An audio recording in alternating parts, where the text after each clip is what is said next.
الحمد للہ رب العالمین والعاقبۃ للمتقین والصلاة والسلام علی سید المرسلین وعلی آلہ واصحابہ اجمعین، اما بعد۔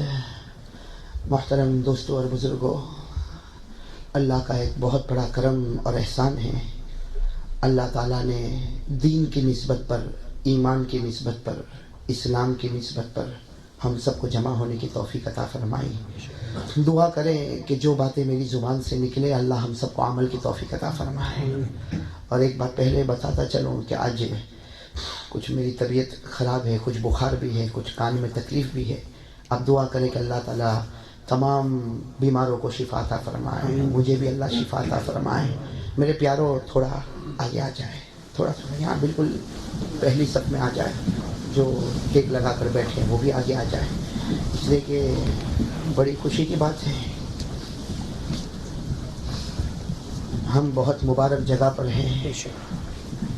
یہ ایک اسلامک تربیہ اکیڈمی میں اللہ نے جمع ہونے کی سعادت ہم کو نصیب کی ہے، بلکہ نام ہی اتنا پیارا ہے، خانقاہ اشرفیہ اختریہ۔ یہ اشرفیہ اور اختریہ یہ دو نام اتنے پیارے ہیں کہ اگر ہمارے اندر یہ نام کی حقیقت آ جائے تو خدا ہم کو جنت نصیب کر دے۔ ہمارے حضرت مفتی زبیر صاحب دامت برکاتہم حفظہ اللہ، جن کی دعوت پر میں یہاں پر پہنچا ہوں، یہ خلیفہ ہے حضرت مولانا حکیم اختر صاحب دامت برکاتہم کے، جو پاکستان میں مقیم ہے۔ اللہ ان کی عمر میں برکت عطا فرمائے، اللہ ان کے سائے کو ہمارے سر پر قادر قائم و دائم فرمائے۔ ابھی میں یہی بیٹھے بیٹھے سوچ رہا تھا، کبھی حضرت مفتی زبیر صاحب سے اس طرح کی بات نہیں ہوئی، لیکن میں بمبئی میں تھا تو بمبئی میں ایک جگہ ہے، بمبئی کے بالکل سینٹر میں نور مسجد ہے، جہاں کے امام صاحب قاری ولی اللہ صاحب دامت برکاتہم، تو وہاں حضرت تشریف لائے تھے۔ ان کے مربی اور ان کے شیخ حضرت مولانا حکیم اختر صاحب دامت برکاتہم وہاں تشریف لائے تھے۔ تو شروع میں کچھ قرآن میں نے پڑھا، حضرت بہت خوش ہوئے، بہت پہلے کی بات کر رہا ہوں، حضرت بہت خوش ہوئے۔ تو حضرت کی دو باتیں مجھے اکثر یاد آتی ہیں، حضرت کی دو باتیں مجھے اکثر یاد آتی ہے۔ ایک تو انہوں نے بیان میں کہا تھا کہ علماء کا احترام کرو اور علماء کی برائی مت کرو۔ انہوں نے ایک جملہ کہا تھا، علماء کا احترام کرو، علماء کی برائی نہ کرو، اس لیے کہ اگر یہ نہ ہوتے تو ہمارے جنازے کی نماز پڑھانے والا بھی کوئی نہ ہوتا۔ وہ بات ان کی اکثر یاد آتی ہے کہ علماء کے احترام پر اس چوٹی کی کوئی بات نہیں ہو سکتی، کہ انہوں نے آخری بات کہہ دی کہ اگر یہ علماء نہ ہوتے، یہ امام مسجدوں کے نہ ہوتے، یہ اذان دینے والے نہ ہوتے تو ہمارے جنازے کی نماز پڑھانے والا کون ہوتا؟ ہم بغیر نماز جنازہ کے خدا کے سامنے حاضر ہوتے۔ ایک بات اور مجھے برابر یاد ہے کہ جب ہم کھانا کھانے کے لیے بیٹھے، بمبئی میں ایک بہت مشہور عطر والے ہیں حاجی رضوان صاحب، انہی کے گھر پر ہم کھانے بیٹھے تو حضرت مولانا حکیم اختر صاحب دامت برکاتہم بھی تشریف فرماتے، ہم بھی تھے، اور کھانے کے اندر ماشاءاللہ مرغیوں کا ڈھیر لگا ہوا تھا، جیسے انگلینڈ کے دسترخوان پر ہوتا ہے ویسے وہاں پر بھی کھانا بڑا عالیشان تھا۔ تو حضرت نے بہت مسکرا کر اپنا ہاتھ میرے ہاتھ میں رکھا اور کہا کہ بیٹا جب دانت تھے تو چنا چبانا بھی نصیب نہ ہوتا تھا، اور آج دانت نہیں ہے تو یہ مرغا مسلم کون کھائے گا؟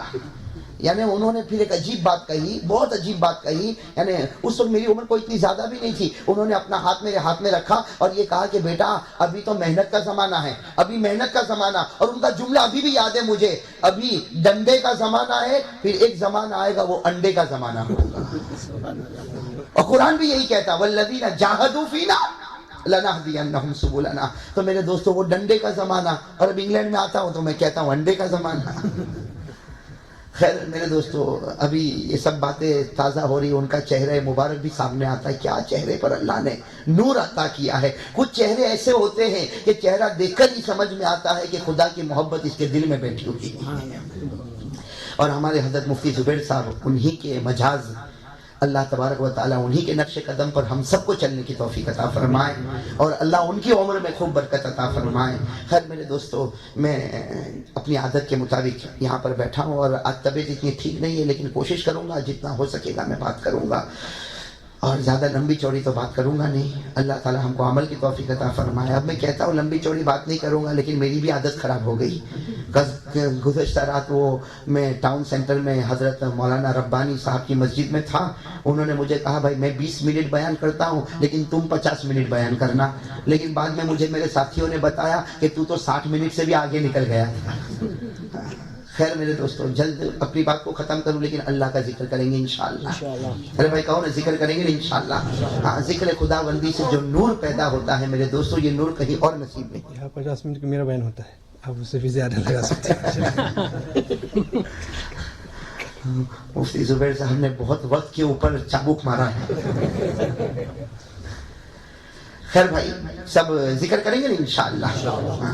اور میں تو اکثر کہتا ہوں میرے دوستو، بہت خوشی کی بات ہے جب میں اس طرح دیکھتا ہوں یہ خانقاہ اشرفیہ اختریہ، ایک علمی ماحول، اور پھر گزشتہ رات ہم دعوت میں ساتھ میں تھے، مفتی زبیر صاحب، مفتی زکریا صاحب، تو یہاں پر جو تربیت کی جو اسکیمیں ہیں اور جو پروگرام ہیں، اللہ تبارک و تعالیٰ ان کو اپنے مقصد میں کامیاب فرمائے، نظر بد سے بچائے، حاسدوں کے حسد سے حفاظت فرمائے، اور داخلی اور خارجی فتنوں سے اللہ بچائے۔ میرے دوستو، کچھ ایسے ہوتے ہیں بس اللہ تعالیٰ سب کی مغفرت فرمائے، جو خود بھی کرنا نہیں چاہتے اور کسی کو کام کرنے دینا بھی نہیں چاہتے ہیں۔ میرے دوستو، اپنے دل کو ہمیشہ صاف رکھنا یہ بہت بڑے ایمان کی نشانی ہے، بہت بڑے ایمان کی نشانی ہے۔ جناب نبی کریم صلی اللہ علیہ وسلم، میں کبھی کبھی کہتا ہوں اپنے دوستوں کو، ایک مرتبہ ہمارے نبی صلی اللہ علیہ وسلم بیٹھے تھے اور صحابہ کرام کا مجمع گھچا گچ بیٹھا تھا، بہت سارے صحابہ بیٹھے تھے۔ بھائی نبی کی مجلس میں کون نہیں بیٹھے گا؟ لیکن ایک دیہات کا رہنے والا صحابی وہ نبی کی مجلس میں بیٹھا نہیں، وہ تو گزر رہا ہے، پاس ہو رہا ہے، یعنی نبی کی مجلس ہو رہی، صحابہ بیٹھے اور وہ بیٹھا نہیں۔ اور ہمارے نبی کیا فرما رہے؟ بھائی کوئی اور ہوتا تو ہمارے نبی کہتے ارے بھائی ہاں میرے بیان میں بیٹھ، پوری دنیا نبی کے بیان میں بیٹھی، تو کہاں چلا؟ لیکن وہ وہاں سے گزر رہا، اور ہمارے نبی کیا کہہ رہے؟ میرے صحابہ دیکھو، جنتی دیکھنا ہو تو ان کو دیکھ لو، وہ بیان میں نہیں بیٹھے، اور ہمارے نبی کہہ رہے جنتی دیکھنا ہو تو ان کو دیکھ لو۔ اب سارے صحابہ نے مڑ کر دیکھا کہ نبی جس کو جنتی کہے وہ تو فائنل ہو گیا۔ ارے کہو نا، ہو گیا کہ نہیں ہو گیا فائنل؟ وہ جنتی۔ تو سارے صحابہ سوچنے لگے وہ عجیب آدمی بیان میں نہیں بیٹھا پھر بھی جنتی ہو گیا، اور ہم نبی کے بیان، خیر بیان ہو گیا۔ دوسری رات پھر مجلس جناب نبی کریم صلی اللہ علیہ وسلم کی، صحابہ بیٹھے اور ہمارے نبی کسی مضمون پر، کسی ٹاپک پر بات کر رہے، اور وہی دیہاتی صحابی وہاں سے، تو ہمارے نبی نے اپنا مضمون چھوڑا اور کہا کہ دیکھو انظروا الی رجل من اہل الجنہ، دیکھو جنتی جا رہا ہے، دیکھو جنتی جا رہا ہے۔ صحابہ حیران ہو گئے کہ ہمارے نبی جو ٹاپک پر چل رہے تھے وہ بھی ادھورا چھوڑا اور پھر اشارہ کیا کہ جنتی جا رہا۔ سارے صحابہ پیچھے مڑ کر دیکھے اور ایک دوسرے کا چہرہ تکنے لگے، عجیب بات ہے، نہ مجلس میں بیٹھتا اور گزرتا ہے تو جنتی بن جاتا ہے۔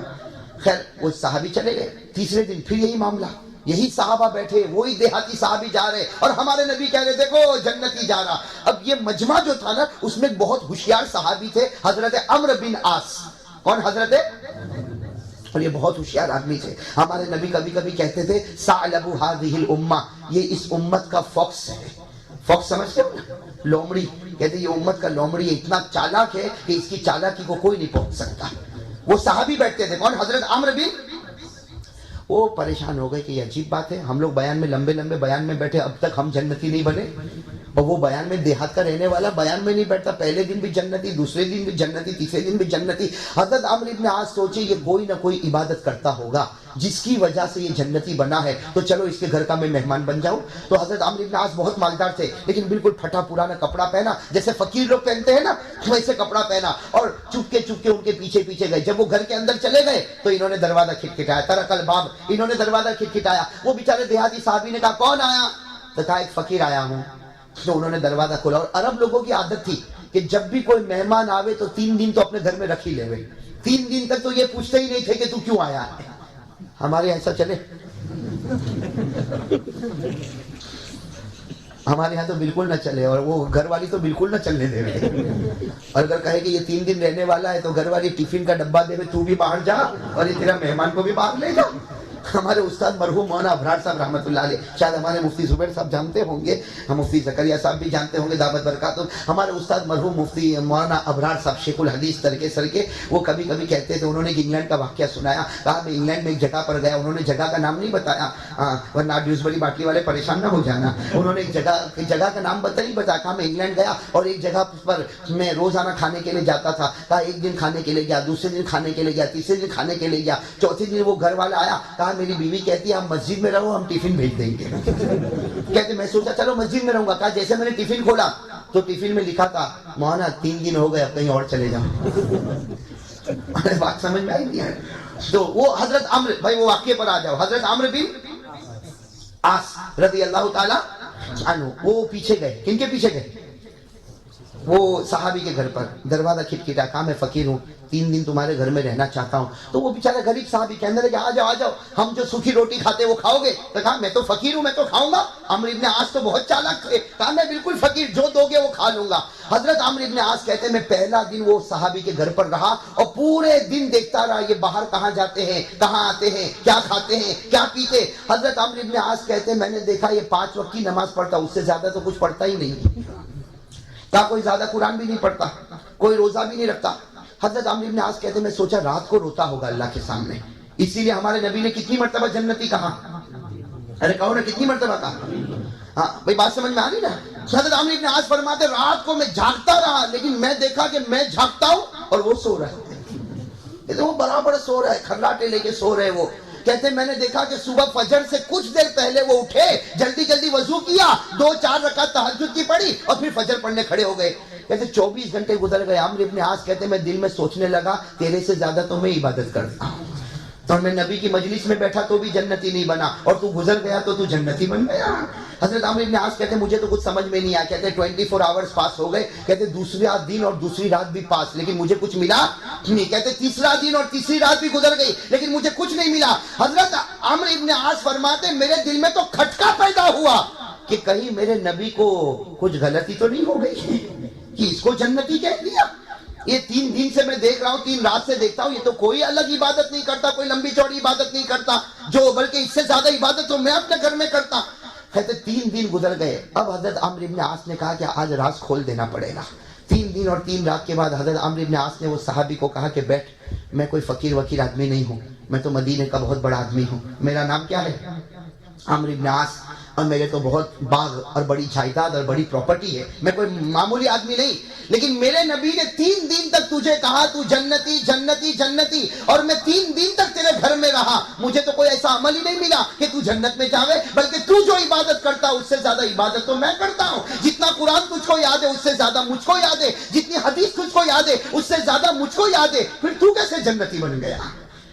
وہ جو دیہات کے رہنے والے صحابی رو پڑے، آنکھوں میں کیا آ گئے؟ آنکھوں میں آنسو آ گئے۔ کہا کہ تو نے صحیح کہا، کہا عمرو ابن عاص تو نے صحیح کہا، تو بڑا آدمی ہے لیکن تو نے پہچانا نہیں، تو نے مجھے پہچانا نہیں۔ کہا کہ میرے پاس کوئی عبادت نہیں، کوئی بڑا عمل نہیں، کوئی تہجد نہیں، کوئی لمبا چوڑا عمل نہیں، صرف ایک عمل میرے پاس ہے، اور مجھے لگتا ہے کہ شاید اسی عمل کی وجہ سے میرے نبی نے 3 مرتبہ نہیں، جب جب نبی کے پاس جاؤں گا نبی مجھ کو جنتی کہتے رہیں گے۔ حضرت عمرو ابن عاص چوکے، کون سا عمل ہے بھائی، کون سا وظیفہ بھائی، کون سا وظیفہ، کون سا عمل ہوگا؟ کہا کوئی وظیفہ کچھ نہیں، کیا عمل ہے؟ کیا فرمایا؟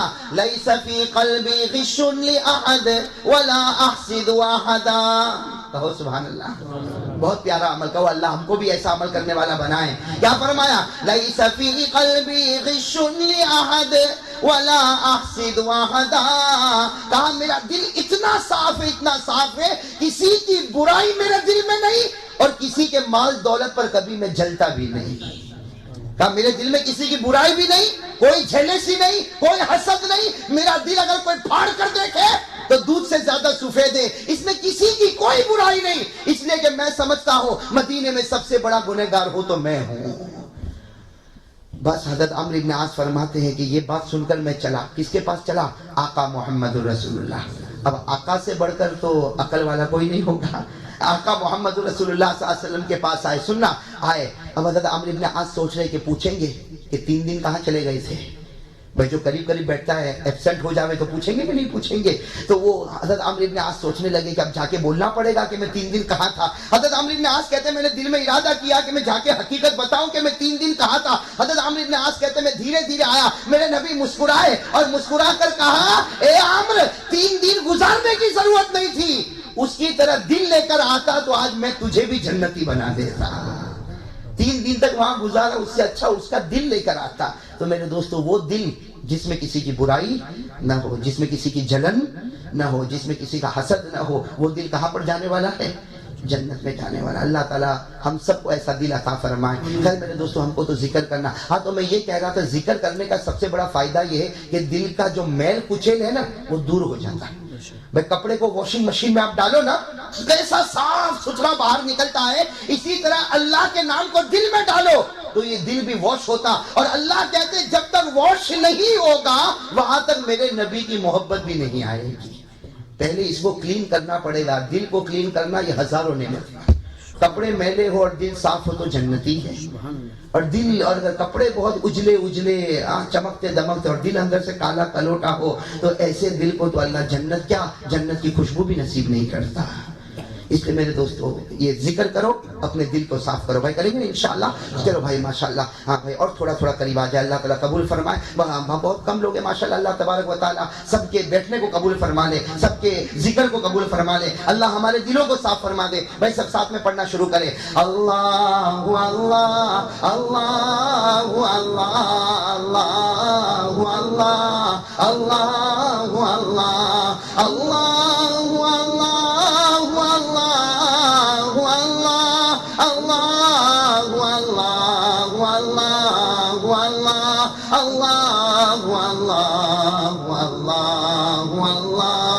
بھائی تھوڑی آواز اوپر کرو گے نا, ذرا زور سے ذکر کرو نا. وہ اصل کے بعد بیان ہوتا ہے تو میں نہیں کہتا ہوں کہ زور سے بولو. کیوں؟ اس لیے کہ معلوم ہے بیچارے کو بھوک لگی ہوگی. ابھی تو ماشاءاللہ سب کا پیٹ ارے فل ہے کہ نہیں؟ ارے زور سے کہو نا, فل ہے نا. ہاں بلکہ رمضان میں جتنا کھاتا ہے وہ رمضان کے بعد بھی اتنا نہیں کھاتا ہوگا. تراویح سے پہلے بھی دسترخوان پر, تراویح کے بعد بھی دسترخوان پر, سحری پر بھی دسترخوان پر, افطاری پر بھی دسترخوان پر. تو ذرا میرے دوستو اللہ کا نام لو. ہم اللہ کا حق تو ادا نہیں کر سکتے لیکن انگلی کٹا کے شہیدوں میں اپنا نام تو لکھا سکتے ہیں نا. بھائی ساتھ میں کہو اللہ اللہ اللہ اللہ اللہ اللہ اللہ اللہ الاول هو الله الاخر هو الله الظاهر هو الله الباطن هو الله قبل كل شيء هو الله وبعد كل شيء هو الله الله الله الله الله الله الله الله الله لا اله الا الله لا اله الا الله لا اله الا الله لا اله الا الله. بھائی ساتھ میں کہو الا اللہ. بھائی کیا کہو گے؟ لا معبود الا اللہ لا مطلوب الا اللہ لا مقصود الا اللہ لا مشہود الا اللہ لا مرغوب الا اللہ لا موجود الا اللہ لا الہ الا اللہ لا الہ الا اللہ لا الہ الا اللہ محمد الرسول اللہ صلی اللہ علیہ وسلم. اللہ ہمارے ذکر کو قبول فرمائے. میرے پیارو, ایک اللہ کا ذکر کرنے کے بعد اب ہم سب مل کر آقا محمد رسول اللہ صلی اللہ علیہ وسلم پر درود پاک پڑھیں. بھائی سب پڑھیں گے انشاءاللہ. بھائی درود پاک پڑھیں گے انشاءاللہ. اللہ تعالیٰ درود پاک پڑھنے کی توفیق عطا فرمائے اور زیادہ سے زیادہ پڑھنے کی توفیق عطا فرمائے. درود پاک تو بہت بڑی نعمت ہے. ارے ہے نا بہت بڑی نعمت. لکھا ہے کہ قیامت کا دن ہوگا. بھائی سنو, قیامت کا دن ہوگا اور اللہ تبارک و تعالیٰ کے ہاتھ میں ترازو ہوگا. عجیب معاملہ. ترازو کس کے ہاتھ میں ہوگا؟ ترازو سمجھتے ہو نا؟ ترازو اللہ تبارک و تعالیٰ کے ہاتھ میں ہوگا اور اللہ تعالیٰ کہیں گے جس کی نیکی کا پلہ بھاری وہ جنتی اور جس کے گناہ کا پلہ بھاری وہ جہنمی. ہے نا قرآن میں؟ میں قرآن میں ہے نا اللہ کے ہاتھ میں ترازو ہوگا. اللہ فرماتے ہیں وَنَضَعُ الْمَوَازِينَ الْقِسْطَ لِيَوْمِ الْقِيَامَةِ فَلَا تُظْلَمُ نَفْسٌ شَيْئًا. رب العالمین نے فرمایا ترازو میرے ہاتھ میں ہوگا اور کسی کے بارے میں کوئی غلط فیصلہ فَلَا تُظْلَمُ نَفْسٌ. ہم لوگ تو ہاتھ میں ترازو رکھتے تو کبھی ادھر بھی جھکا دیتے کبھی ادھر بھی جھکا دیتے, لیکن اللہ کہتے میرے ہاتھ میں ترازو, وہاں بے انصافی نہیں ہوگی, وہاں دھوکے بازی نہیں ہوگی. ہاں لیکن جس کا نیکی کا پلہ جھک گیا, کہو وہ زور سے, نیکی کا پلہ جھک گیا وہ جنتی, اور برائی کا پلہ جھک گیا وہ جہنمی. قرآن نے فرمایا فَأَمَّا مَنْ ثَقُلَتْ مَوَازِينُهُ, نیکی کا پلہ جھک گیا. ارے یہ آیت تو آپ کو بھی یاد ہوگی, القاریہ والی آیت, ارے یاد ہے نا, ساتھ میں کہو نا فَأَمَّا مَنْ ثَقُلَتْ مَوَازِينُهُ, جس کا نیکی کا پلہ جھک گیا فَهُوَ فِي عِيشَةٍ رَاضِيَةٍ, وہ جنت میں, کہو اللہ نصیب فرمائے. وَأَمَّا مَنْ خَفَّتْ مَوَازِينُهُ, جس کی برائیوں کا پلہ جھک گیا فَأُمُّهُ هَاوِيَةٌ, اس کا ٹھکانہ جہنم. بھائی اس کا ٹھکانہ, ہاں تو میرے دوستو قیامت کا دن ہوگا, اللہ کے ہاتھ میں ترازو ہوگا, نیکی کا پلہ جھک گیا تو جنتی, برائی کا پلہ جھکا تو جہنمی. حدیث پاک میں جناب نبی کریم صلی اللہ علیہ وسلم نے فرمایا, سنو حدیث پاک میں جناب نبی کریم صلی اللہ علیہ وسلم نے فرمایا ایک مسلمان ایسا بھی آئے گا جس کے گناہ کا پلہ جھکا ہوگا. اس کا مطلب ہے وہ کیا ہے, جہنمی. زور سے کہو کیا ہے, اور نیکی کا پلہ اوپر اور گناہ کا پلہ بالکل ہیوی جھکا ہوا, اور آواز آتی ہوگی فَأُمُّهُ هَاوِيَةٌ, یہ جہنمی ہے, یہ جہنمی ہے, یہ جہنمی ہے. اور بتاؤ وہ کیسا تڑپتا ہوگا قیامت کے میدان میں. ارے تڑپتا ہوگا کہ نہیں تڑپتا ہوگا, اس سے اعلان ہوتا ہوگا یہ جہنمی ہے, یہ جہنمی. وہ تڑپتا ہوگا اور بار بار کہتا ہوگا اللہ وہ نیکی کا پلہ جھکا دے, اللہ نیکی کا پلہ جھکا دے. تو آواز آتی ہوگی تیرے پاس کوئی نیک عمل ہی نہیں کہ اس کو میں جھکا دوں. لیکن میرے دوستو حدیث پاک میں لکھا کہ تھوڑی دیر میں ایک چھوٹا سا پیارا چمکتا ٹکڑا وہ نیکی کے پلے میں رکھا جائے گا. بھائی کہاں پر رکھا جائے گا, چھوٹا سا پیارا سا ٹکڑا نیکی کے پلے میں اور جیسے اتنا سے پیس کو نیکی کے پلے میں رکھا جائے گا, نیکی کا پلہ یوں نیچے جھکے گا اور برائی کا پلہ اوپر ہوگا, اور غیب سے آواز آئے گی اے بندے جا, جنت کا فیصلہ ہو گیا. تو وہ خوشی کے مارے اچھلے گا, اللہ کہیں گے جا جنت کا فیصلہ ہو گیا. وہ کہے گا اللہ جاتا ہوں, ابھی جاتا ہوں. لیکن یہ تو بتا وہ جھک کیسے گیا, وہ ٹکڑا کیا تھا, وہ ٹکڑا وہ پیس کیا تھا کہ جس کی وجہ سے جھک گیا. آواز آئے گی یہ وہ ٹکڑا تھا, وہ تیرے دنیا کے سارے درود جو تو نے میرے نبی پر پڑھے تھے آج اسی کو میں نے رکھ دیا, اور اسی کی وجہ سے تیرا نیکی کا پلہ جھک گیا. تو میرے دوستو درود پاک جو ہے وہ ہمارے نیکی کے پلے کو جھکانے والا. تو ایسا پڑھیں گے نا انشاءاللہ درود پاک, بس اللہ تعالیٰ قبول فرمائے. بھائی ساتھ میں میری زبان پر محمد محمد محمد, آپ کی زبان پر صلی اللہ علیہ وسلم. والصلاة والسلام علی سیدنا محمد, سب کہو بھائی ساتھ میں صلی اللہ. والصلاة والسلام علی سیدنا وشفیعنا وحبیبنا وسندنا ومولانا محمد.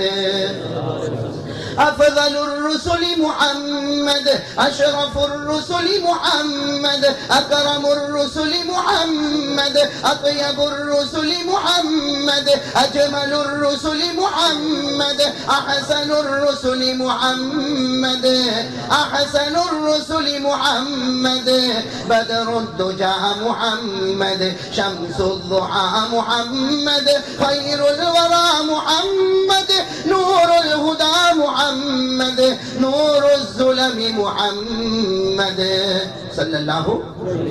زور سے صلی اللہ. اور تھوڑا درود پڑھ لیں گے انشاءاللہ, پھر بات شروع کریں گے. ہاں تھوڑا درود پڑھ لیں جی. البشیر محمد, النذیر محمد, السراج محمد, المنیر محمد, حامی محمد, طاسین محمد, المزمل محمد, المدثر محمد, طه محمد, یاسین محمد صلی اللہ علیہ وسلم. اللہ تعالیٰ اپنا ذکر بھی قبول فرمائے اور آقا محمد رسول اللہ صلی اللہ علیہ وسلم پر جو ہم نے درود پاک پڑھا اللہ اس کو بھی قبول فرمائے. بھائی اب زیادہ لمبی چوڑی بات نہیں, ایک بات میں کہوں گا میرے دوستو, اللہ تبارک و تعالیٰ کی قدرت اور اللہ کی طاقت کا کوئی مقابلہ نہیں کر سکتا. ہم نے جو کلمہ پڑھا لا الہ الا اللہ, اس میں ہم کو یہی سکھایا گیا, اس میں ہم کو یہی سکھایا گیا کہ اللہ کی طاقت اور اللہ کی قدرت کا کوئی مقابلہ جو ہوتا اللہ کے کرنے سے ہوتا. وہ چاہتا ہے تو ہوتا ہے, وہ نہیں چاہتا ہم لاکھ چاہے وہ کبھی نہیں ہوگا. اسی لیے حدیث قدسی اللہ جل جلالہ فرماتے ہیں کہ تم سب جمع ہو جاؤ. اللہ فرماتے تم سب جمع ہو جاؤ, جتنے انسان ہیں جمع ہو جاؤ, جتنے جنات ہیں سب جمع ہو جاؤ. اللہ تعالیٰ کہتے پرانے بھی آ جاؤ, نئے بھی آ جاؤ, زندہ بھی آ جاؤ, مردے بھی آ جاؤ, اور تم سب مل کر یہ طے کرو, تم سب مل کر یہ طے کرو کہ ہم سب خدا کی بڑائی بیان کریں گے. اللہ کہتے تم سب بیان کرو گے, میری بڑائی بیان کرو گے, لیکن تمہارے بیان کرنے کی وجہ سے میری عزت میں کوئی بڑھوتی ہونے والی نہیں, میری عزت میں کوئی بڑھوتی ہونے والی. اور اللہ فرماتے اگر تمہارے پہلے اور آخری انسان اور جنات, نئے اور پرانے, تم سب مل کر زندہ اور مردہ سب مل کر مجھے گھٹانے کی کوشش کرو, میری برائی کرو, لیکن میرے اندر کوئی کمی آنے والی. اس لیے کہ اللہ کہتے ہیں میں تمہارا محتاج ہی نہیں ہوں, میں اللہ ہمارا محتاج, میں اللہ ہمارا محتاج. اس لیے میرے دوستو بتاؤ, جو خدا اتنا بڑا غفور ہو, اتنا بڑا قہار ہو, اسے ڈرنا چاہیے کہ نہیں ڈرنا چاہیے؟ میرے ڈرنا چاہیے کہ نہیں ڈرنا چاہیے؟ زور سے کہو نا, اللہ سے.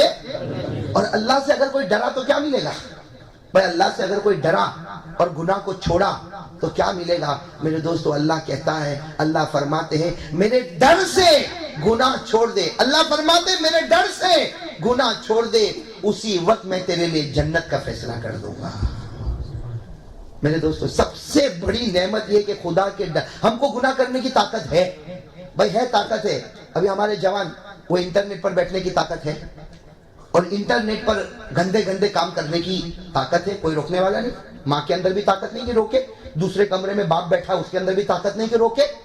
ہم کمرے میں بیٹھ کر انٹرنیٹ پر جو چاہے وہ کر سکتے, لیکن دل میں خیال آیا کہ میرا خدا دیکھتا ہے, میں نہیں کروں گا. اللہ آسمان پر کہتا ہے جہاں میں نے جنت کا فیصلہ کر دیا. خدا کے ڈر, خدا کے ڈر سے اگر کوئی گناہ چھوڑے بہت بڑی نعمت کی بات ہے, بہت بڑی سعادت کی بات ہے. سورہ رحمان میں اللہ نے فرمایا, کون سی سورت میں؟ رحمان تو سب کو پسند ہے نا, سورہ رحمان سے محبت ہے کہ نہیں؟ اس لیے آپ نے دیکھا ہوگا جب بھی فبأي آلاء ربكما تكذبان والی سورت آتی ہے ہر مومن کا دل خوش ہو جاتا, اور ہونا بھی چاہیے, اس لیے کہ ہمارے نبی نے کہا پورا قرآن اٹھا لو, سورہ رحمان یہ تو قرآن کی دلہن ہے. سورہ رحمان تو قرآن کی اسی سورت میں تیسرے رکوع کی پہلی آیت میں, تیسرے رکوع کی پہلی آیت میں اللہ کیا کہتا, میرے سے ڈر جا اور گناہ چھوڑ دے, میں 2 جنت دوں گا. ایک نہیں, کتنی؟ کیوں 2 دوں گا؟ ایک تو تیرے ایمان کی وجہ سے دوں گا, اور ایک میرے ڈرنے کی وجہ سے میں تجھے جنت دے دوں گا. کتنی جنت اللہ دے گا؟ تو کیا فرمایا, وَلِمَنْ خَافَ مَقَامَ رَبِّهِ جَنَّتَانِ, ساتھ میں پڑھو, فَبِأَيِّ آلَاءِ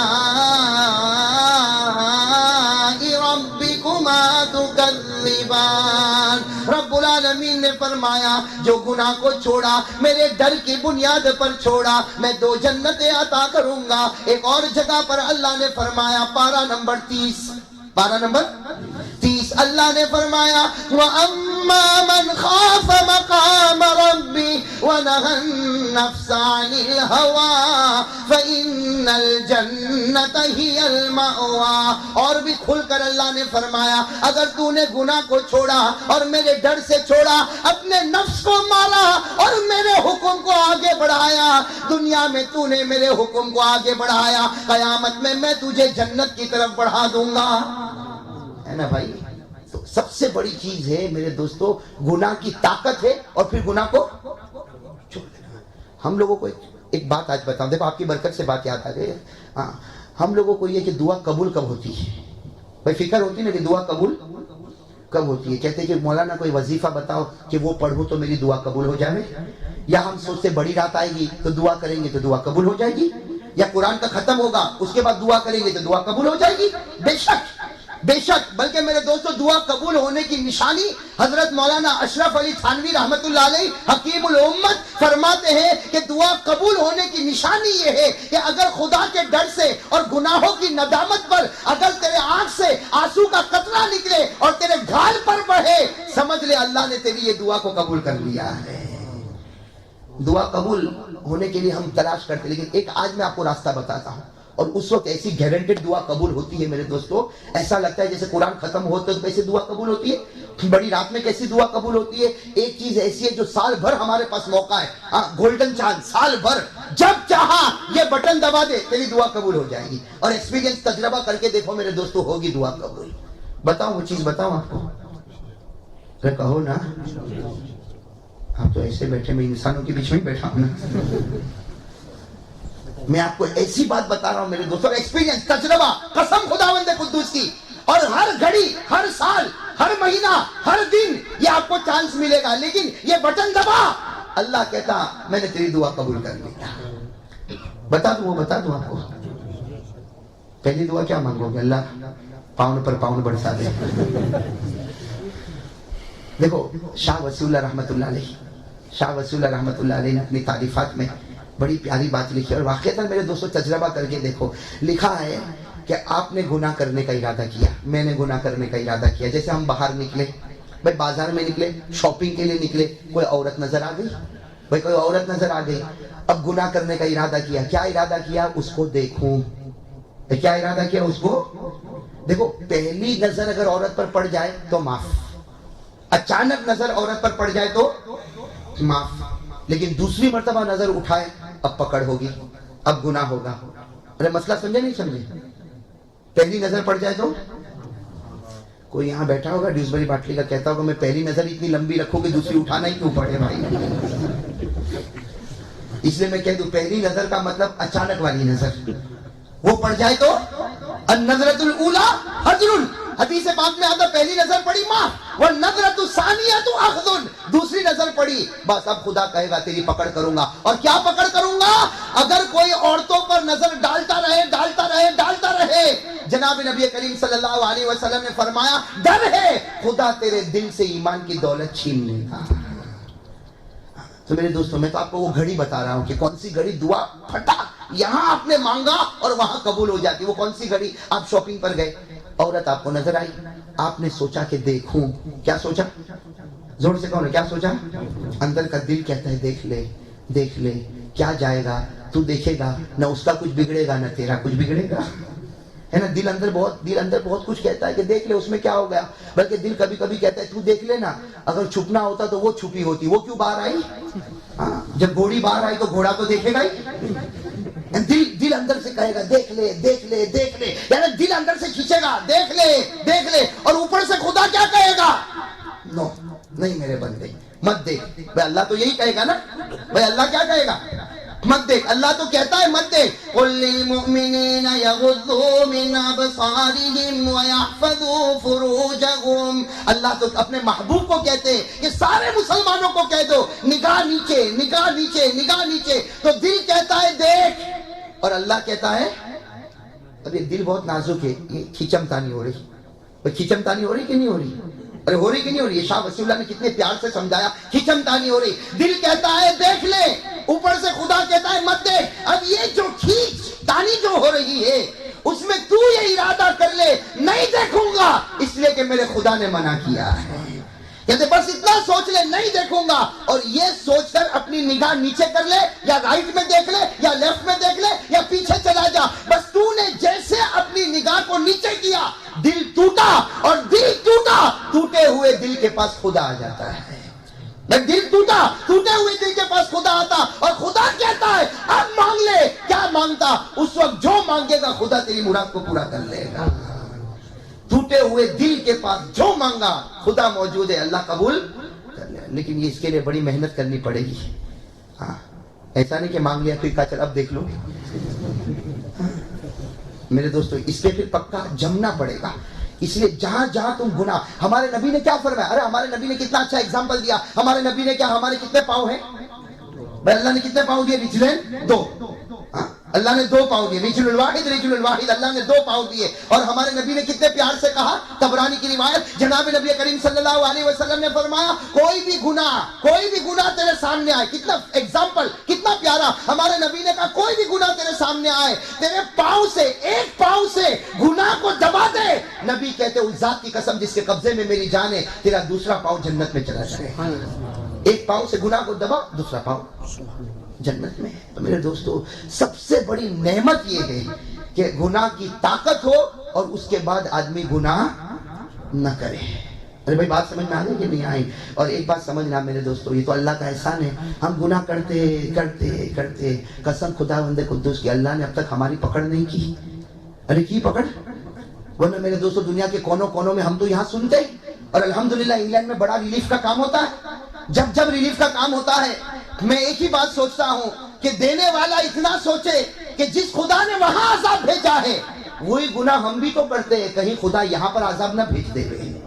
انڈونیشیا میں زلزلہ، سری لنکا میں زلزلہ، انڈیا میں زلزلہ، پاکستان میں زلزلہ.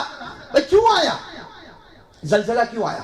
آج کا سائنس کچھ کہے گا، میڈیا کچھ کہے گی، دنیا کچھ کہے گی، اخبار کچھ کہیں گے، لیکن اللہ سے پوچھو کہ اللہ تو زلزلہ کیوں بھیجتا؟ تو اللہ کہتا جب گناہ کی حد بڑھ جاتی ہے تو میں زمین کو پھاڑ دیتا ہوں. یہ ارتھکویک اور زلزلہ کیوں ہوتا ہے؟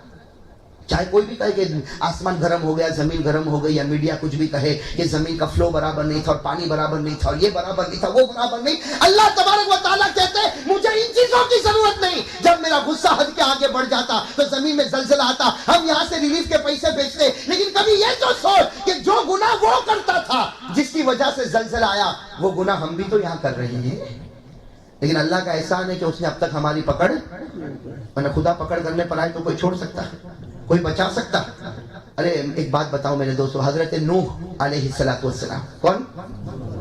زور سے کون ہے؟ کون؟ حضرت نوح علیہ السلام. 950 سال تک اپنی قوم میں دعوت دی. آپ لوگ تھکے تو نہیں؟ میں بولوں نا، میں بولوں؟ بہت پیاری بات، بہت پیارا واقعہ کی طرف لے جا رہا ہوں. دعا کرو اللہ ہم کو عبرت حاصل کرنے کی توفیق عطا فرمائے. حضرت نوح علیہ السلام نے کتنے سال تک دعوت دی؟ 950 ایئرس دعوت و تبلیغ کا کام کیا. اللہ نے فرمایا وَلَقَدْ أَرْسَلْنَا نُوحًا إِلَىٰ قَوْمِهِ فَلَبِثَ فِيهِمْ أَلْفَ سَنَةٍ إِلَّا 50 عَامًا. اللہ فرماتے میرے نبی نوح کو دیکھو، 950 سال تک دعوتی کام کرتے رہے، تبلیغی کام کرتے رہے. قوم نے مارا، قوم نے پیٹا، قوم نے گھر سے بے گھر کیا، لیکن حضرت نوح نے خدا کا دامن نہیں چھوڑا، توحید کا دامن نہیں چھوڑا، دعوت و تبلیغ کا کام نہیں چھوڑا. 950 سال تک حضرت نوح کام کرتے گئے. 950 سال کام کرنے کے بعد کیا ہوا؟ حضرت نوح علیہ السلام تھک گئے. بھئی کیا ہو گئے؟ تھک گئے کہ اللہ بہت کیا. کچھ ماننے والے مانے، باقی ماننے کو تیار. حضرت نوح نے بددعا کی. ارے کون؟ حضرت نوح نے کیا بددعا کی؟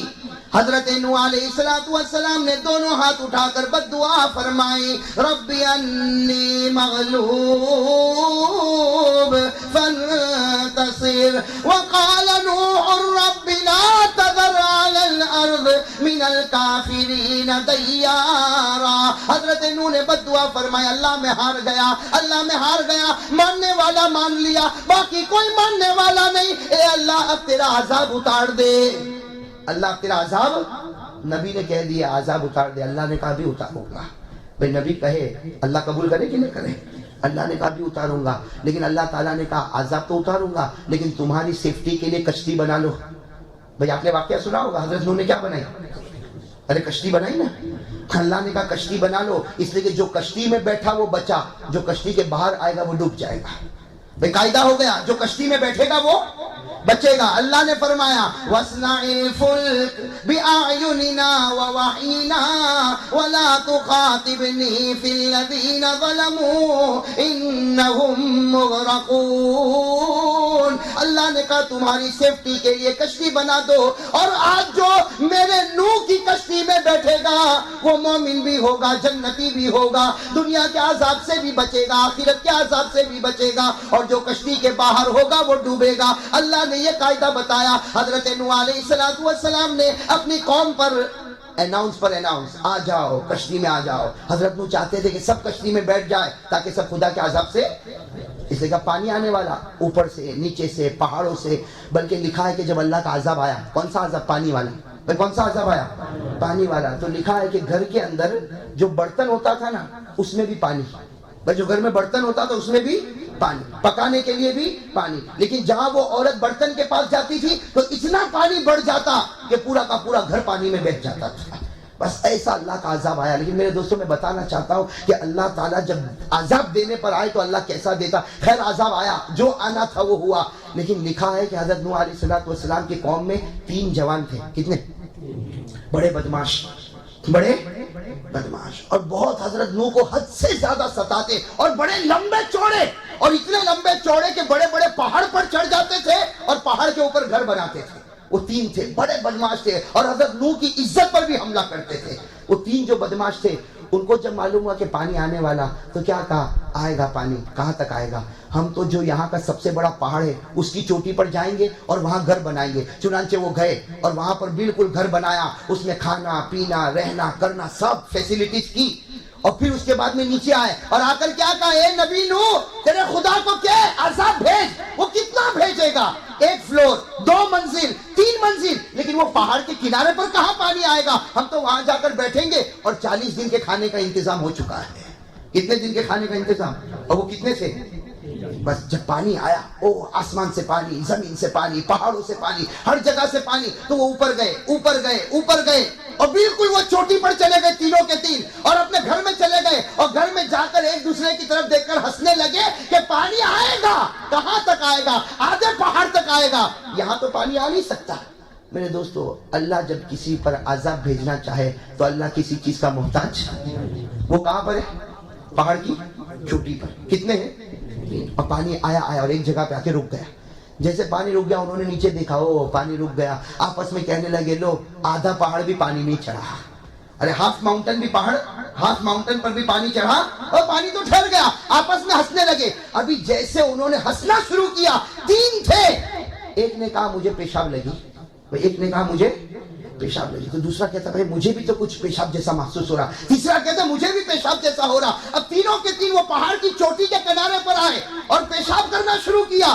اب تینوں کے تین ایک دوسرے کو کہتے کہ یہ کیسا پیشاب بندی نہیں ہوتا، یہ کیسا پیشاب بندی نہیں ہوتا. بس وہ پیشاب ہوتا گیا، ناپاک پانی نکلتا گیا نکلتا گیا نکلتا گیا. اللہ نے اتنا نکالا کہ اسی پانی میں ڈوب کر ختم ہو گئے، اسی پانی میں ڈوب کر ختم ہو گئے. اور خدا کی آواز آئی، غیب سے آواز آئی کہ تو سمجھتا تھا باہر کے پانی سے برباد کروں گا، ارے تیرے پیٹ کے پانی سے میں نے تجھ کو برباد کر دیا.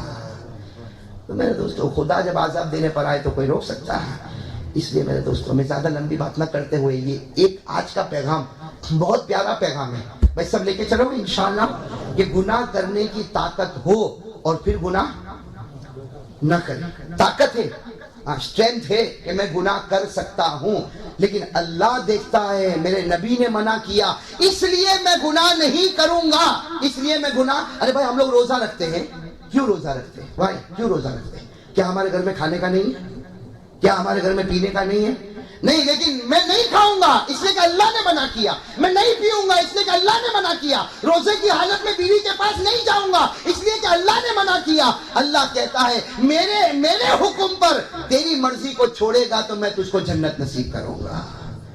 تو میرے دوستو یہ بہت ضروری ہے. اور ایک بات بتا دوں میرے دوستو، آخرت کا ڈر تو ہونا چاہیے نا دل میں. ارے زور سے کہو، ہونا چاہیے کہ نہیں ہونا چاہیے؟ آج میرے دوستو لمبے لمبے بیان سنتے ہیں، تقریریں سنتے ہیں، لیکن کبھی ایک خیال میرے دوستو، میں تو کبھی کبھی کہتا ہوں رات کے اندھیرے میں صرف اتنا سوچ لے کہ میں اپنے اندھیرے کمرے میں سویا ہوں، کل وہ دن آئے گا اندھیری قبر میں بھی سوؤں گا. آج میں اندھیرے کمرے میں سویا ہوں تو بیوی بھی ہے بچے بھی ہے، کل قبر میں پر اللہ کو کیا جواب دوں گا. میرے دوستو ایک بات بتا کر بات ختم کرو، اور یہ بات اس لیے بتاتا ہوں کہ آخرت بھی سمجھ میں آوے.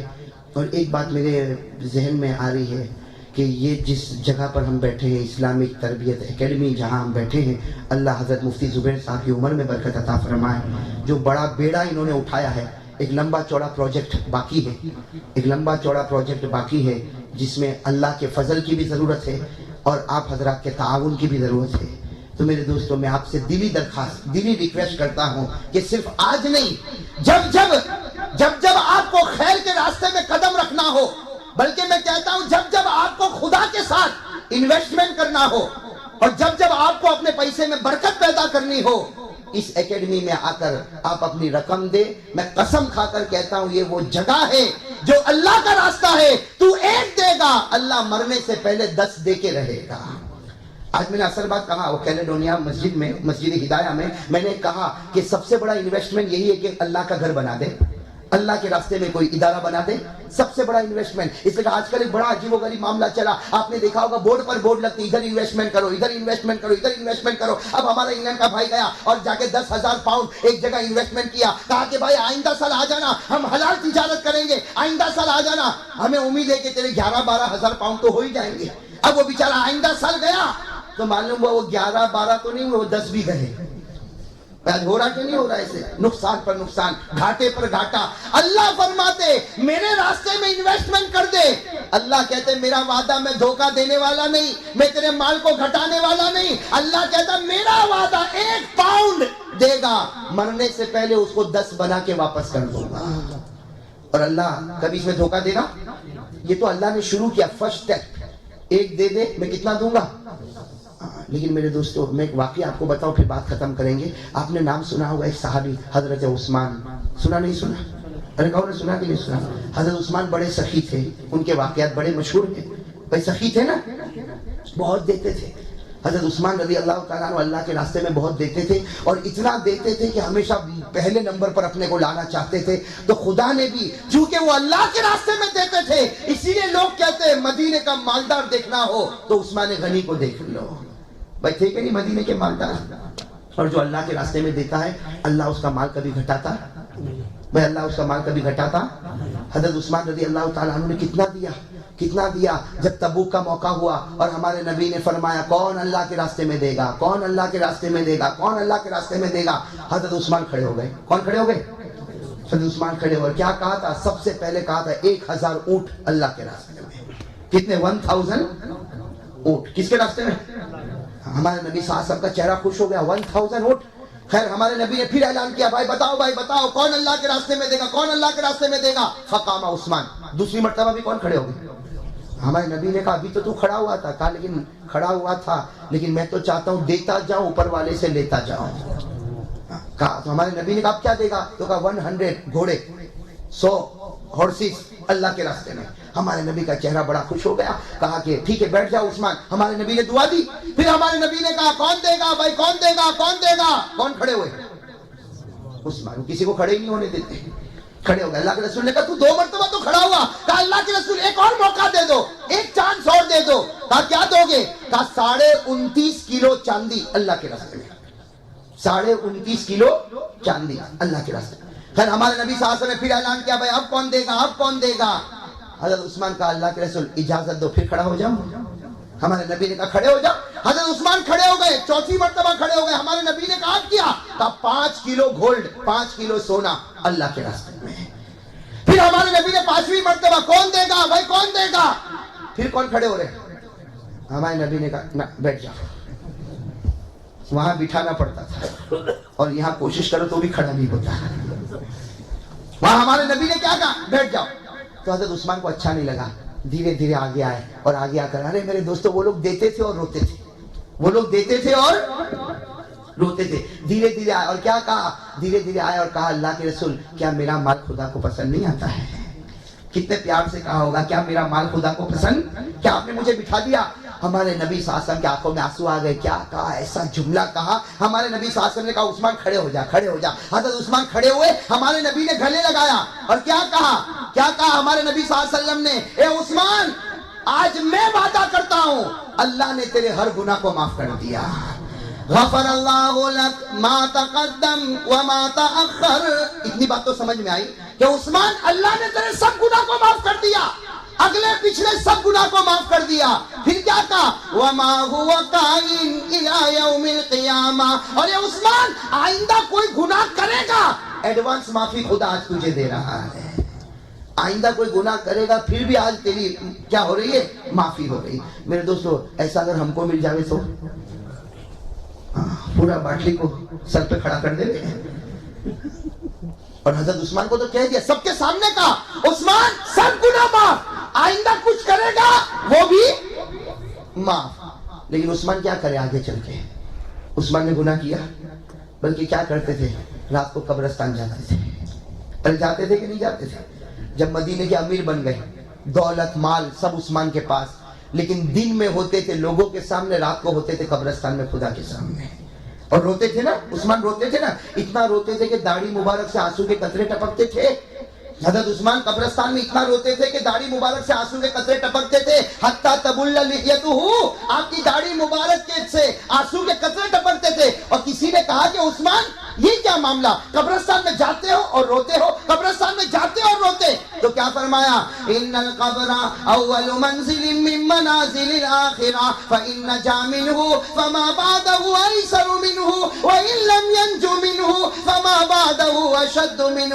حضرت عثمان نے کہا رو نہ تو کیا کرو, میرے آقا نے مجھے کہا آخرت کی منزلوں میں یہ سب سے پہلی منزل. اور حضرت عثمان نے روتے روتے کہا میرے دوستو ہم بھی سوچے, کہا قبر پہلی منزل ہے, اس میں بچ گیا تو سب منزل میں بچ گیا, اس میں پکڑا گیا تو ہر منزل میں پکڑاتا جائے گا. میرے دوستو یہ وہ کہہ رہے جن کو معافی مل چکی ہے, وہ قبر کے عذاب سے ڈرتے ہیں, تو ہم کو کتنا زیادہ ڈرنا چاہیے. میں ڈرنا چاہیے نہیں ڈرنا چاہیے. خیر میرے دوستو, میں آپ بات ختم کرتے ہوئے 2-3 باتیں, خلاصہ نتیجہ. سب سے پہلے تو یہ گناہ کی طاقت ہوگی, پھر گناہ نہیں کریں گے, یہ اصل ایمان ہے. وہ ایمان سمجھ گئے, گناہ کی طاقت ہوگی لیکن خدا کے ڈر سے نہیں کروں گا نہیں کروں گا نہیں کروں گا, اللہ کہے گا تیرا ایمان پورا ہو گیا. بھائی ایک بات تو یہ عمل کریں گے انشاءاللہ. اور نمبر 2 میرے دوستو, آخرت کا تصور ارے ہونا چاہیے کہ نہیں ہونا چاہیے ہمیشہ. ارے تھوڑی دیر کے لیے میں کہتا ہوں, ہم کب مریں گے, کب مریں گے, کچھ معلوم ابھی یہ میں کرسی پر بیٹھا ہوں, قسم اللہ کی کوئی گارنٹی نہیں کہ اٹھوں گا کہ نہیں اٹھوں گا.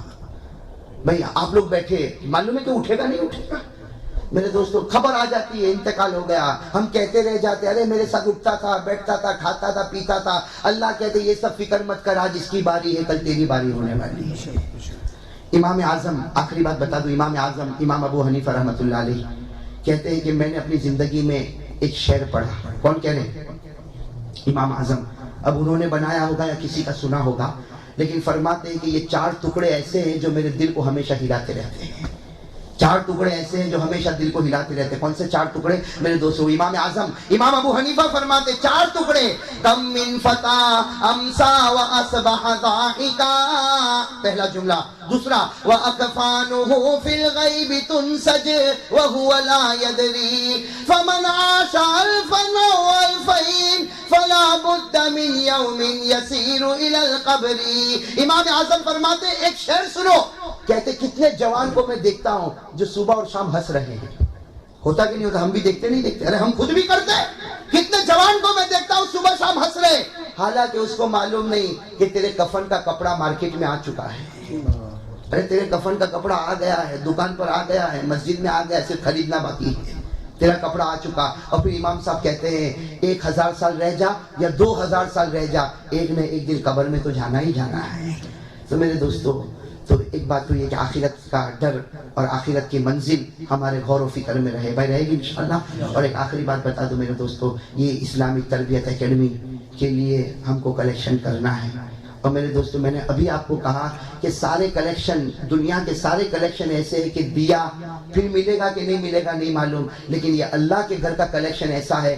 اللہ اور اللہ بھائی کبھی جھوٹ بولے, اللہ کبھی وعدہ خلافی کرے, اللہ کبھی اپنی بات سے پھرے. اللہ فرماتے ما یبدل القول لدی, اللہ کہتے میں نے کہہ دیا, یہ بات کو کوئی ٹال ہی نہیں سکتا. اور اللہ نے کیا کہہ دیا, 1 پاؤنڈ دے دے, مرنے سے پہلے کتنا دے دوں گا, بس. یہ تو اللہ نے فرسٹ سٹیپ بتایا. اللہ نے آگے کیا بتایا, اللہ نے آگے کیا بتایا, 1 دے دے لیکن اخلاص کے ساتھ دے دے. اخلاص سمجھتے ہو نا, دل کی گہرائی کے ساتھ دے دے, محبت کے ساتھ دے دے. اللہ کہتے تو ایک محبت کی چاشنی ڈالے گا اور 1 دے گا, میں مرنے سے پہلے 70 واپس کروں گا. یہ سیکنڈ سٹیپ. تھرڈ سٹیپ اللہ کیا کہتے ہیں, رمضان میں دے دے. کہو سبحان اللہ. اللہ تھرڈ سٹیپ کیا بتاتے؟ رمضان میں دے دے. ارے رمضان میں دے دے, ایک دے دے, یہ مہینہ اتنا برکت والا, ایک دے گا میں تیرے مرنے سے پہلے 700 ریٹرن کر دوں گا. کتنے سٹیپ ہو گئے؟ اور چوتھا سٹیپ تو اللہ نے عجیب بتایا, کہا دے دے جب چاہے تب دے دے, اخلاص کے ساتھ دے دے, رائٹ ہینڈ سے دیتا ہو لیفٹ ہینڈ کو پتا نہ چلے, ایسا دے دے تو گن کے دے گا, میں اتنا دوں گا تو گن بھی نہیں سکے گا. ارے فرمایا نا واللہ یضاعف لمن یشاء فیضاعفہ لہ اضعافا کثیرا. اللہ کہتا ہے اتنا دوں گا تو گن ہی نہیں سکے گا. تو میرے دوستو آپ کو پھر ایک بار یاد دلاؤں تو یہ راستہ کھلا ہوا ہے. میں نے مسجد عمر میں کہا, آج میں نے وہ ہدایہ مسجد میں کہا کہ لوگ پروجیکٹ بتاتے ہیں, یہ پروجیکٹ تو اللہ پورا کر کے رہے گا. ارے کون کرے گا کہ نہیں کرے گا؟ میرے دینے سے اور آپ کے دینے سے پروجیکٹ پورا ہونے والا, پروجیکٹ کون پورا کرے گا؟ کیوں, کس کا کرے؟ اللہ. اللہ کا کرے. اللہ کہے گا بھائی جیسے تم اپنے گھر کی فکر کرتے ہو نا, ارے ہمارے گھر کی فکر ہوتی کہ نہیں ہوتی ہے؟ کبھی ٹیپ ٹوٹ گیا تو اس کی فکر, کبھی دیوار میں تھوڑا نقصان ہو گیا اس کی فکر, کبھی کارپیٹ میں پرابلم آیا اس کی فکر. ارے اللہ کہتا جب تو تیرے معمولی گھر کی فکر کرتا, اللہ کہتا یہ تو میرا گھر ہے, میں نہیں کروں گا تو کون کرے گا؟ لیکن اللہ یہ پروجیکٹ پورا کرے گا. لاکھوں کروڑوں کا پروجیکٹ بھی اللہ پورا کرے گا. آج دنیا میں مسجدیں نہیں ہیں, پھر ہمارے ڈیوزبری باٹلی یہ انگلینڈ میں کیا مسجدیں نہیں ہیں؟ کتنی لمبی چوڑی مسجد, آدمی سوچ نہیں سکتا تھا کیسے بنے گی. اللہ نے کہا تجھے سوچنے کی ضرورت نہیں, یہ تو میں کرنے والا ہوں. اللہ نے مسجدیں بنائی اور اللہ بناتا رہے گا. اس لیے کہ مسجد کس کی؟ وَأَنَّ الْمَسَاجِدَ لِلَّهِ, مسجدیں کس کی ہوتی ہے؟ لیکن اللہ چاہتا ہے کہ مسجد تو میں بناؤں گا لیکن تو تھوڑا سا دے دے, میں جنت میں تیرا محل بنا دوں گا. تو اللہ تو بہانہ ڈھونڈتا ہے, اللہ بہانہ ڈھونڈتا ہے کہ بناؤں گا تو میں. اللہ کہتا سب میں کروں گا, پورا پروجیکٹ میرا, لیکن پروجیکٹ کو آؤٹ کیا, اوپن کیا تیرے سامنے کہ تو تھوڑا دے دے, میں جنت میں تیرا محل بنا دوں گا. تو میرے دوستو یوں سمجھو کہ بھائی جنت کے لیے ہی ابھی ہم یہاں پر بیٹھے ہیں, جنت میں محل بنانے کے لیے میں اور آپ یہاں پر بیٹھے ہیں. تو میں آپ سے ابھی بھی اپیل کرتا ہوں اور آئندہ کے لیے بھی کہتا ہوں, اپنی مفتی زبیر صاحب ماں بہنیں سن رہی ہیں؟ جی سنیں. ہاں, تو میری ماں بہنیں, محترمہ مائیں اور محترمہ بہنوں کو جو ریسیور پر سن رہی, ان سے بھی میں دل سے درخواست کروں گا. اور میں تو کہتا ہوں کہ دیتے یہ روپیہ پیسہ ایسا ہے, نماز میں اور صدقہ میں ایک بہت بڑا فرق ہے. نماز اگر آپ کو فجر کی پڑھنی ہے, آپ اس میں ظہر کی نیت کرو گے تو چلے گا, ظہر کی پڑھنی ہے عصر کی نیت کرو گے تو چلے گا. لیکن صدقات, خیرات للہ, اس کا دروازہ اللہ نے اتنا کھولا ہے. 1 پاؤنڈ دیتے دیتے صدقہ کر, 1 پاؤنڈ کا صدقہ کرتے کرتے کہہ دے اللہ میری امی کی طبیعت بھی اچھی ہو جاوے, اللہ میرا بیٹا حافظ بھی ہو جاوے, اے اللہ میرا کام بھی پورا ہو جاوے, اللہ میرے مال میں بھی برکت ہو جاوے. اللہ کہتے ہیں تو نیت کرتا رہے, تو تھک جائے گا لیکن میں قبول کرنے میں نہیں تھکوں گا. تو میں تو کبھی کبھی ماں بہنوں کو کہتا ہوں کہ یہاں جتنے بھی پرابلم ہے اس کو حل کر لو. کیسے حل کر لو بھائی؟ بیٹا حفظ نہیں کرتا, بیٹا حفظ نہیں کرتا, یا کرتا تھا چھوڑ دیا, ارے دے دے بھائی یہ تربیت اکیڈمی میں دے دے, 100 پاؤنڈ دے دے, اس نیت سے دے دے اللہ میرے بیٹے کو حافظ بنا دے. خدا کہتا ہے میرے راستے میں آیا ہے, میں اپنا قرآن دے کے رہوں گا. ارے ہوگا کہ نہیں ہوگا میرے دوستوں؟ تو مفتی زبیر صاحب ابھی کلیکشن کرنا یا اعلان کافی ہے, بعد میں کریں گے؟ جی جاتے وقت انشاءاللہ. آپ کے آدمی کھڑے ہیں باہر جی, اور جو آدمی کھڑے رہنے والے ان کو میں مبارکبادی دیتا ہوں. کبھی کبھی جو ہے نا کلیکشن کرنے والے, جس کو کہا جاتا ہے نا کہ بھائی تجھے کھڑے ہو کے کلیکشن کرنا, تو اس کو شرم آتی ہے. ارے کہو نا بھائی, کتنے ایسے ہوتے جن کو شرم آتی کہ نہیں میں نہیں کھڑا رہوں گا, لوگ کیا کہیں گے کہ تو تیرے گھر کے واسطے کرتا ہے. لیکن میرے دوستوں میں کہتا ہوں کہ یہ بھی ہمارے نبی کی سنت ہے. جتنی مرتبہ اسلامی تاریخ بتاتی کلیکشن کا معاملہ آیا, ہمارے نبی نے اپنے ہاتھوں سے کلیکشن کیا ہے.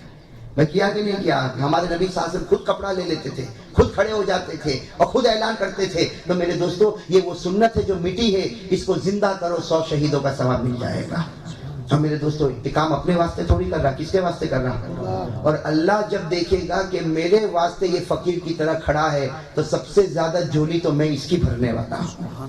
بھائی بھرے گا کہ نہیں؟ اللہ جب کہے گا میرے واسطے یہ دروازے پر کھڑا ہو گیا, اب قسم اللہ کہے گا میری قسم اب کسی کے دروازے پر تجھے کھڑا ہونے دوں گا بھی نہیں. جو خدا کے دروازے کا بن جائے گا وہ مخلوق کے دروازے کا کبھی نہیں رہے گا. خیر میرے دوستو ماشاءاللہ یہ کچھ باتیں جو میں نے آپ سے کہی, بھائی سب عمل کریں گے انشاءاللہ؟ ہاں بھائی کہو بھائی, یہاں سے جاتے جاتے سب دیں گے نا انشاءاللہ؟ زور سے کہو نا, اور زور سے بھائی سب دیں گے انشاءاللہ. اور میں نے کہا دو گے کم ہونے والا